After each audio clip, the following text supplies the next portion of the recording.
আজ আমি আপনাদের একটি প্রশ্ন জিজ্ঞাসা করতে চাই। যখন যিশু 2000 বছর আগে পৃথিবীতে এসেছিলেন, সেই কারণ কি যে লোকেরা যারা ঈশ্বরকে বিশ্বাস করার দাবি করেছিল, তারা যিশুকে ক্রুশবিদ্ধ করেছিল? কেন তারা এরকম করেছিল? এর নিশ্চয় অনেক কারণ আছে। সবথেকে বড় কারণ ছিল যে তারা যিশুকে, তাঁর আসল পরিচয়কে জানত না। যদি তারা বিশ্বাস করত এবং সম্পূর্ণভাবে অনুভব করত যে যিশু হলেন ঈশ্বর যিনি শরীর ধারণ করে এই পৃথিবীতে এসেছিলেন, তাহলে তারা কি তাঁকে ক্রুশবিদ্ধ করতে সাহস করত? তারা এরকম কাজ করতেই পারত না। যখন আমরা মথি 27 অধ্যায় পড়ি, আমরা দেখতে পাই যে লোকেরা, যারা ঈশ্বরকে বিশ্বাস করার দাবি করেছিল, যখন তারা যিশুকে ক্রুশবিদ্ধ করার চেষ্টা করেছিল, তারা কি চিৎকার করেছিল? তারা কি বলেছিল? তারা চিৎকার করে বলেছিল, যদি তাঁকে ক্রুশে দেওয়া পাপ হয়, তাহলে তাঁর রক্ত আমাদের উপর এবং আমাদের সন্তানদের উপর বর্তুক। যখন আমরা প্রেরিত 24 অধ্যায় পড়ি, আমরা বুঝতে পারি যে তারা যিশুর বিষয়ে কেমন চিন্তা করেছিল। সেই সময়ের যিহুদিদের দৃষ্টিতে যিশু একজন বিধর্মী ছিলেন, যিনি যিহুদি ধর্ম থেকে আলাদা ছিলেন। যিশু লোকেদের শিক্ষা দিয়েছিলেন যে তিনি হলেন ঈশ্বর। তিনি বলেছিলেন যে যারা তাঁর বাক্য পালন করে তারাই অনন্ত জীবন পাবে, এবং যারা তাঁর মাংস ভোজন ও তাঁর রক্ত পান করবে তারাই অনন্ত জীবন পাবে। আপনাদের কি মনে হয় সেই সময় লোকেদের জন্য যিশু খ্রিস্টের উপর সম্পূর্ণ বিশ্বাস রাখা সহজ ছিল? 2000 বছর চলে গেছে। আজকের দিনে আমাদের দৃষ্টিকোণ থেকে যিশুকে বিশ্বাস করা কঠিন বলে মনে হয় না। আপনাদের কি এরকম মনে হয় না? যদি যিশু এই পৃথিবীতে আসেন এবং তাঁর বাক্য প্রচার করেন, তাহলে মনে হয় এখানে ওখানে সুসমাচার ভালোভাবে হবে, তাই নয় কি? কিন্তু যখন আমরা বাইবেলে 2000 বছর আগের পরিস্থিতিকে ভালোভাবে পরীক্ষা করে দেখি, সেখানে কেউ যিশুকে সেইভাবে দেখেনি যেভাবে আজ আমরা তাঁকে দেখি। এটা সত্যিই দুর্ভাগ্যের।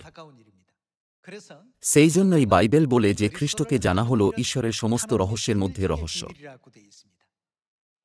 আসুন কলসীয় 2 অধ্যায় 2 পদ খুলি। যেন তাহাদের হৃদয় আশ্বাস পায়, তাহারা প্রেমে পরস্পর সংসক্ত হইয়া জ্ঞানের নিশ্চয়তারূপ সমস্ত ধনে ধনী হইয়া উঠে, যেন ঈশ্বরের নিগূঢ় তত্ত্ব অর্থাৎ খ্রিস্টকে জানিতে পায়। খ্রিস্ট হলেন সমস্ত রহস্যের রহস্য। খ্রিস্টকে সঠিকভাবে চেনা এবং তাঁকে গ্রহণ করা সহজ নয়। যখন আমরা খ্রিস্ট বলি, আমরা কাকে বোঝাই? এটা কি যিশু খ্রিস্টকে বোঝায় না? তাহলে বাইবেল কিভাবে যিশুর বিষয়ে ভবিষ্যদ্বাণী করে? সৃষ্টিকর্তা ঈশ্বর, যিনি আকাশ, পৃথিবী এবং এর মধ্যের সবকিছু সৃষ্টি করেছেন, তিনি বালক ও পুত্র হিসাবে জন্ম নেবেন। এটা কি যিশাই 9 অধ্যায় 6 পদে ভবিষ্যদ্বাণী করা নেই? বাইবেলে এরকম ভবিষ্যদ্বাণী থাকা সত্ত্বেও, যখন যিশু এই পৃথিবীতে এসেছিলেন এবং সুসমাচার প্রচার করেছিলেন, কেউ জানত না যে তিনি ঈশ্বর, কেউ তাঁকে চিনতে পারেনি। কারণ ঈশ্বরের বিষয়ে লোকেদের একটা স্থির ধারণা ছিল। তারা তাঁকে শুধুমাত্র সেই একজন হিসাবে বুঝেছিল, যিনি সমস্ত মানবজাতির উপর রাজত্ব করেন এবং অসাধারণ শক্তি ও কর্তৃত্বের সাথে অদৃশ্য জগতের সমগ্র ব্রহ্মাণ্ড শাসন করেন। তাই যখন তিনি মানুষের রূপে শরীর ধারণ করে এই পৃথিবীতে জন্মগ্রহণ করেছিলেন, যা লোকেরা কখনো আশা করেনি, কেউ অনুভব করেনি যে তিনি ঈশ্বর ছিলেন।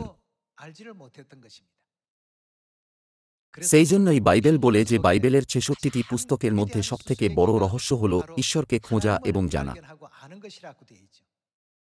যেহেতু তারা জানত না যে যিশু হলেন ঈশ্বর, তাই তারা তাঁকে ক্রুশবিদ্ধ করেছিল। তারা এমনকি তাঁর মুখে চড় মেরেছিল, ঘুষি মেরেছিল এবং তাঁকে উপহাস করেছিল। তারা কোনো অনুমান ছাড়াই নাসরতীয় দল শব্দটি ব্যবহার করেছিল, কারণ তারা জানত না যে তিনি ঈশ্বর। জেনে শুনে কেউ এরকম করবে না। তাঁকে আমাদের মতোই দেখতে ছিল। তার চোখ, নাক, কান এবং মুখ ছিল। সেই জন্যই নবী বলেছেন যে ঈশ্বরের রহস্য হলেন খ্রিস্ট, আর তাই খ্রিস্টকে জানা হল ঈশ্বরের রহস্যকে অনুভব করা। এর দ্বারা আমি এই উপদেশ সমাপ্ত করি। আপনাদের অনেক ধন্যবাদ।